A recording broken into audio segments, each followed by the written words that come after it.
It's really hard to believe that it's been 15 years since my grandfather, Rabbi Shlomo, Wolbe, the Mashkiach, Zechat Kodesh Levracha, was nifter. I have very vivid memories from the days preceding his passing. I was fortunate enough to have spent the last Leil HaSeder, the last Seder night, the last first night of Pesach, with him 2 days before he was nifter on the first day of Chol HaMoed in 2005. And it's surreal to think about it. To remember seeing the whole city plastered with signs of his passing, to hear the levaya, the funeral announcements on the roving cars going through the city, and of course to be there by the funeral, to be there by the levaya, to see the stores, these thousands, tens of thousands of people participating in this. Of course, it evokes a lot of very deep memories. Now in Yerushalayim, there's a custom of the Chevra Kadisha, of the burial society, that they don't allow any of the direct descendants of the nifter, of the deceased, to participate in the funeral, to participate in the levaya. And I remember we were sitting there, me and some of my siblings and a bunch of our cousins, after the levaya had left, and we were reminiscing. We were talking about Saba, we were talking about our grandfather, and just reflecting on his patira, on his passing. And I remember one of my cousins said an astonishing idea that's lived with me ever since. He quoted the Gemara. The Gemara tells us in the book of Yoma, Daf Lamed Hamid Beis, the Gemara says, Ani ve'ashir ve'rasha b'ladin. There's going to be three people that come to judgment before the Almighty. And each one of them is going to be interrogated. And they're going to ask the Ani, they're going to ask the poor person, why didn't you study Torah? And he's going to respond, well, I was so poor. I was so destitute. I had no money. I had no food for my family. I was so busy being poor and dealing with that challenge. I had no time to learn. I had no time to study. And they're going to say to him, were you poorer? Were you more destitute than Hillel? And he gives a story how poor Hillel was. He would take his daily income, divide it in half. Half it would go for his family's needs, and the other half would go to pay the pittance needed to enter the base medrash, to enter the house of study. Hillel is poorer than you. Nevertheless, he found time to learn. He found time to study. The rich person comes in, and they'll ask him, well, why didn't you study Torah? And he's going to say, well, I was so busy. I had such a company, such a business, so much finances, so much dealings, so much financial dealings. I was too preoccupied with my wealth. I had no time to learn. And they're going to say to him, you know what? There was a Tana, Rabbi Elazar ben Charsam, who was much richer than you. He had 1,000 ships on 1,000 islands. Nevertheless, he became a great Torah scholar. And therefore, your excuse is also not valid. And finally, the Rasha is going to be paraded in. Why didn't you learn? Why didn't you study? And you say, well, I was so consumed with my own beauty, and I was so consumed with sin, my Yetzer Hara overcame me, and that's why I had no time to learn. And they're going to say to him, were you more beautiful than Yosef? Did you suffer the nisyonos, the challenges of Yosef? And it gives a description of what Yosef had to go through, had to endure to survive the seductions, the enticements of Eshes Potiphar, of the wife of Potiphar.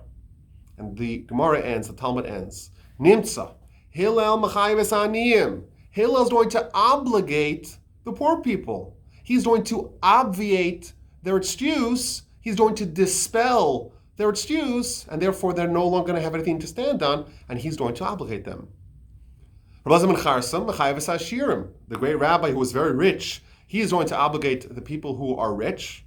They have no excuses of why they didn't study, why they didn't become great. And Yosef and Joseph, he is going to Machayev the Rishaim. So my cousin says something very profound. There's going to be a fourth person that comes before God. There's going to be a fourth person that comes to judgment. And the Almighty is going to ask him, why didn't you study? Why didn't you become a Torah scholar? Why didn't you make something great out of yourself? And he's going to say, I had no firm backing. I had no support. I had no rabbinic pedigree. I wasn't trained to become a Torah scholar. I wasn't reared. I wasn't encouraged. I wasn't coaxed to learn. And therefore, nothing pushed me From my youth, I didn't have that background that would lead someone to become a great Torah scholar.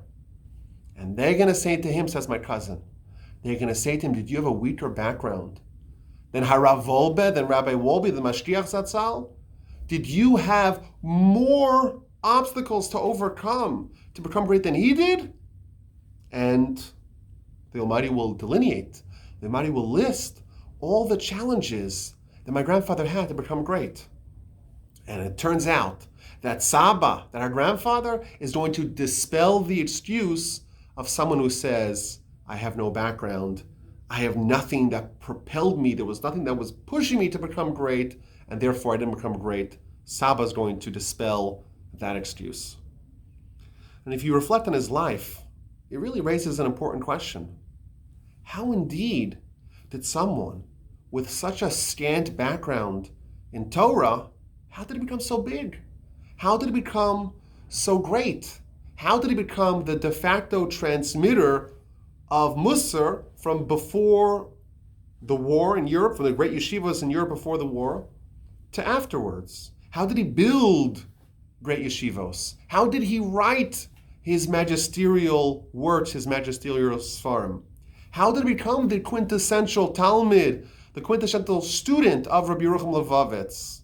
How did he mold legions of students of Talmidim, Gaonim and Tzaddikim? How indeed did my grandfather become so great? I think on his Yahrtzeit, this is an important question to maybe ponder. And I think there's probably a lot of answers to this question.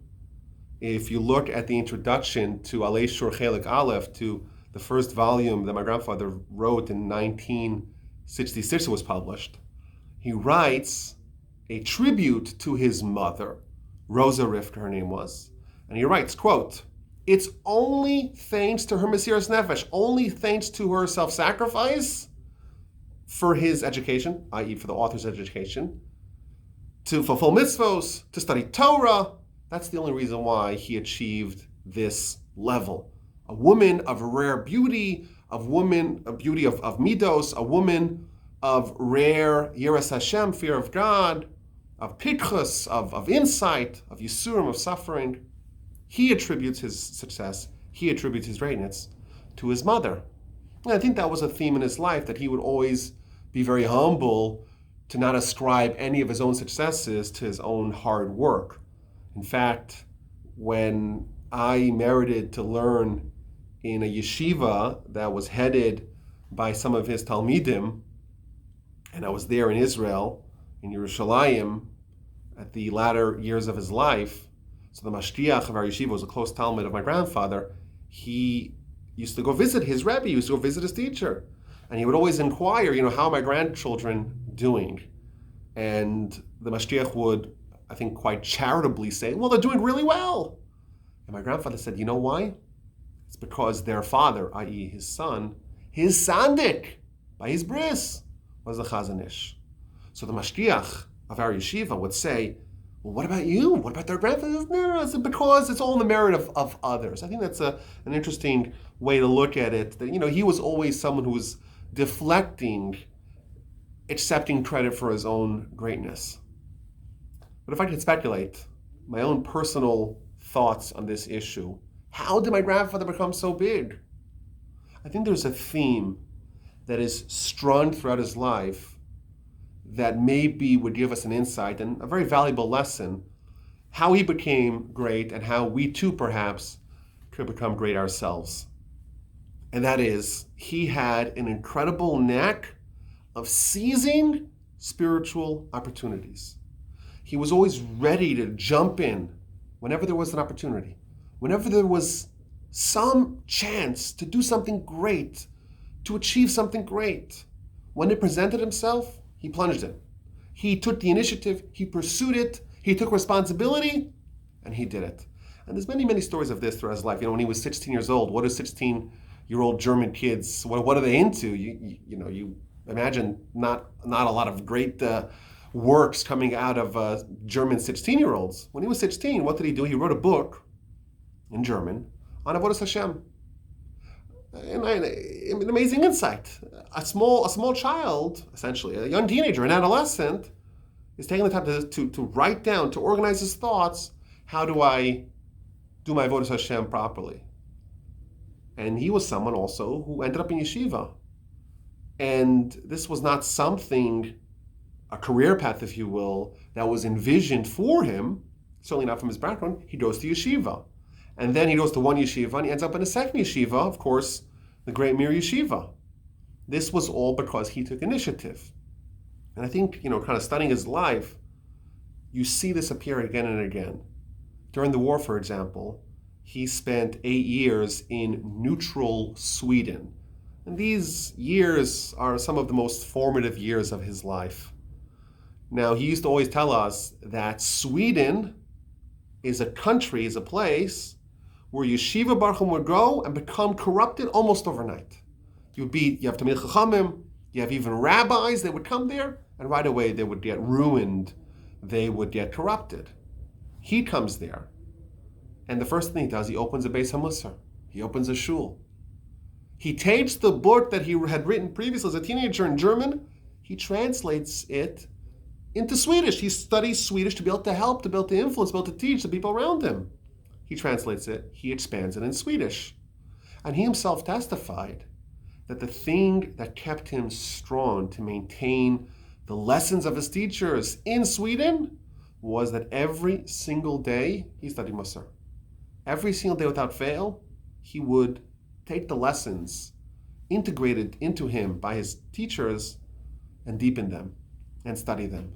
And he writes in one of his books, he doesn't view this as any sort of hubristic boastfulness, because it's the equivalent of someone saying, I survived a famine by eating bread. And I think, if you examine this time, of course, the years of the Holocaust, there's this inferno engulfing European Jewry, and I think this presents a great opportunity. What are you going to do to help your Jewish brethren? What initiative are you going to take to make a difference? And when we look at his activism in Sweden, it's astonishing. He joins the Yahrtzeit. He manages to secure hundreds of visas that saved yeshiva students, that saved yeshiva baruchim. He's working night and day on a starvation diet to be able to help the Jews trapped in Europe. I just read this recently. He actually acquired 500 visas to come to Sweden, and he had sent them to Japan or China, where the Mir Yeshiva, where his brethren in the yeshiva were, to get them to come to Sweden, but they would have gone, but they were not allowed to use the Trans-Siberian Railroad once the Russians got involved in the war. And he serves as a liaison, connecting the patrons, the benefactors of the Mir Yeshiva in New York, in the United States, and the yeshiva that's trapped in Japan and Japanese occupied Shanghai. Japan and the United States are at war. There's no postal relationship. And the yeshiva can only subsist, can only survive thanks to fundraising dollars. And of course, fundraising for yeshiva in China during the war is probably not that fruitful of an endeavor. So you have American people, primarily Bravon Kalmanovich, the Rosh Yeshiva of the Mir in Flatbush in Brooklyn. He's raising millions of dollars, but he has no way to send it to Japan because there's no postal relationship. So he sends it to my grandfather in Sweden, and my grandfather repackages it and sends it to Japan. And again, we see him taking initiative, him taking an active role to try to help people. He used to tell over the story that after the war ended, of course, the whole Europe is replete with Jewish refugees, with concentration camp survivors, many of them, very sick, obviously. And this also creates another opportunity. And there was one Rosh Hashanah where there was a giant refugee camp essentially it was a hospital, of sick Jewish survivors of the war. And they were all encamped someplace near where he was in Sweden. And he said what he did, that Rosh Hashanah, he ended up with a minyan. Many times throughout that 8 years, there wasn't a minyan to be had, even if he wanted it. But what he did was he went from room to room with the shofar, blowing the shofar for all these sickly, very sick, some of them even dying, patients and refugees. And he said, when he came back the second day of Rosh Hashanah, many of the people that he had blown shofar for on day one had already perished by day two. But I think maybe the episode that most embodies this attribute, this exemplary attribute of someone taking initiative, is the founding of the school for Jewish girls and survivors in Lidingö, a suburb of Stockholm where he lived. He had found out that there were trainloads of concentration camp survivors that were being brought in on an ostensibly humanitarian initiative of the Swedish government. It turns out that the Swedish government had they had a Shiur crisis of their own. They had more boys than girls, and therefore they wanted to import a bunch of Jewish girls under the guise of humanitarian concerns to be able to integrate them into the Swedish society. So my grandfather says, there's a bunch of girls. Who knows, maybe I could go and help them. So he travels and he arrives at this camp and he sees, as far as the eye could see, thousands of Jewish girls, some of them coming from the best, most prestigious rabbinic families in Europe. And they're here after going through veritable hell throughout the war. They're here now. And many of them have forgotten everything they've learned. And these are Jewish girls. What's going to be with them? So he makes this decision to open up a school for them. And it's a very long story, very dramatic story, but just the idea of someone opening up a school right after the war, it's kind of a crazy idea. Who would come up with that kind of chimera? But he did it.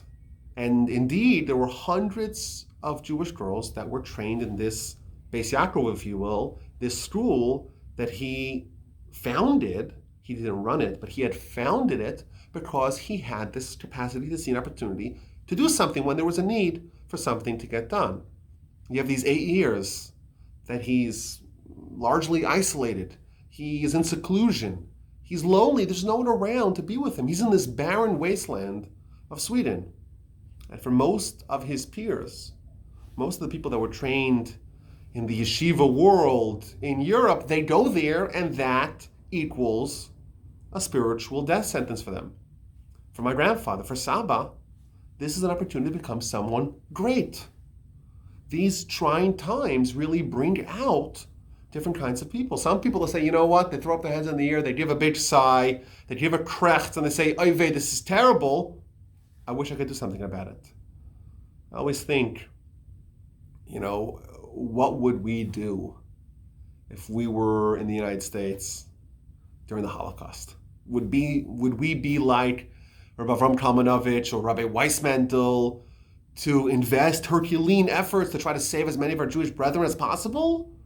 Or would we be people that ultimately do nothing about it? I think one of the themes that constantly reappears in my grandfather's life is that he would always take initiative and always take action, always take responsibility, always jump in when there was an opportunity that presented itself. Of course, he opened his yeshiva in 1948. In 1967, after the Six-Day War, there was this groundswell of the tshuva movement that happened. People witnessed a miracle. The nation's on the brink. Everyone assumes that everyone's going to die. It's going to be another Holocaust. The Arab armies are converging, and Israel there's no one there to help it. They have no friends, and they win this stunning victory. People, they witnessed the Yad Hashem, they witnessed the hand of God. But they're all secular. They don't know what to do. So my grandfather takes initiative. He starts going from kibbutz to kibbutz, secular kibbutz that wouldn't have been interested in a rabbi talking about Torah. They come and he teaches them. And he actually was Mekarv. He brought dozens and dozens, if not hundreds of Jews back to Torah, back to mitzvos, via his outreach efforts. He started writing essays. He would give lectures.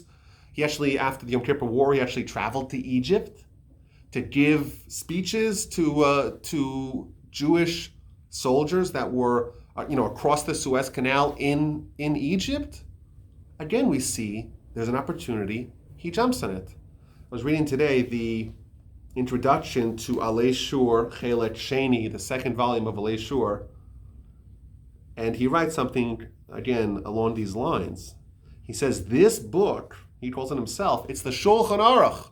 It's the organized, codified text of Musar. This is this book. And then he has this whole paragraph. This is just on the second page of the introduction. He has this whole paragraph trying to justify writing it. Why would you write such a book of such scope? And he says, on one hand, there are people who think that everything I'm writing here is so obvious, it's so patently obvious that there's no need to write it. And there's others who are going to say, well, what business do you have to write it? And he says, this is the Torah Sheba'al Peh, this is the oral Torah of the Musar world that everyone knew before the war, and it ceased existing in our world. And I was looking around, someone's going to write this book, right? And there was no one else there to write it. And the only reason why I write it, I'm a hedyot, he calls himself a hedyot, a simpleton, a layperson. Why am I jumping ahead to write this book? It's only because greater people than me didn't write it till now. And in this orphan generation, I'm one of the Yechidim, the sole people that are dealing with this kind of Torah, the Torah of Musar, and training students and rearing students in the light of this perspective. And it seems to me that the author, i.e. himself, is fulfilling in a place where there's no one, you become someone. That was his life. Whenever there was no one to do something, he said, I'm going to do it. Alayla Hakim, I'm going to be the one who's going to take responsibility. I'm going to take initiative. I'm going to be the one to make a difference. He opens up a Beis HaMusar. That's something which is very much against the grain. He does it. Even in his 80s, he spearheads, he opens a yeshiva, constantly being active, constantly doing. I think that the coronavirus pandemic, I think it presents for all of us an opportunity to step up, an opportunity to make something out of ourselves. This too is something that I can only imagine what my grandfather would do now. Now when the whole world is being shaken up, the box is shaking, everyone's normal life, everyone's normal day, everyone's normal schedule, everything's upended. The whole world's upended. It's an opportunity to do something great, to influence the world in a profound way. You know, the stock market, the economy is tanking. And a lot of people who are the great investors, they know that this is like an opportunity. If you could figure out when the stocks are the cheapest and you buy it then at the bottom and then it goes back up, you make a lot of money. I think that applies in general. Just as there's a sale to a certain degree when everything tanks, there's a spiritual sale available to us today. Everything is tanking. And it's an opportunity for us to step up to the plate. My grandfather would talk often about Rabbi Yisrael Salanter, the founder of the Musar movement, what he did during the cholera outbreak of 1848, and the efforts that he took, and the task force of yeshiva students that he championed to go help and go save and go work and go be involved and go assist. And he would go from shul to shul on Yom Kippur and make Kiddush in shul, taking initiative, taking leadership. I think the fact that we have an outbreak in the world, it's a pandemic in the world, it's also an opportunity for us to do something special on our own account, make ourselves great. Whether it's in areas of chesed, a lot of people have great needs. They can't go to the shopping, they can't do normal things, do normal errands. Maybe it's an opportunity for us to become great in chesed. I have another example. There's innovative opportunities, new ways to teach Torah. Maybe we could learn something we never learned before. We could study something we never studied before. Or we could teach in ways that weren't feasible prior. I know my son Akiva, he should live with me well, he joined this Night Seder America project. Some Rabbi in Passaic, New Jersey, started this program. All these kids come in on Zoom from all across the country. And there's 1,000 kids, and they're learning, they're finishing Masechtas on Zoom. That's not something you could have done a month or 2 months ago, but this is someone that saw an opportunity and jumped in it. And now there's 1,000 kids finishing Masechtas, all thanks to him. I think today we have to realize that this is a spiritual fire sale. Things are cheap, things are available, greatness is within our reach. And I think the lesson from my grandfather is, don't say, oh, what business do I have to become great? Who am I? What background do I have? No one told me to go do this. When we come before the Almighty and we tell Him, I didn't become great because no one gave me that push, no one gave me that encouragement, no one trained me, no one told me to do it, they're going to say to Him, the Almighty's going to say to Him, that answer is not valid. Look at the Mashgiach, look at Rabbi Shlomo Wolbe, look where he came from, look what he did. And how did he do it? When there were opportunities, he jumped on them. Now, there are opportunities for all of us.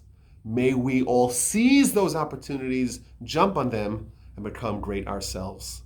Zchuso yagad aleinu, may His merit protect all of us. May all of us be safe, be healthy, be strong, have a chag kosher v'sameach, have a happy, healthy, and kosher Pesach, and may we merit that just as we were initially redeemed and saved during the month of Nisan, during the festival season of Pesach, may we too witness redemption in our times in this month. Thank you for listening. Chag kosher v'sameach.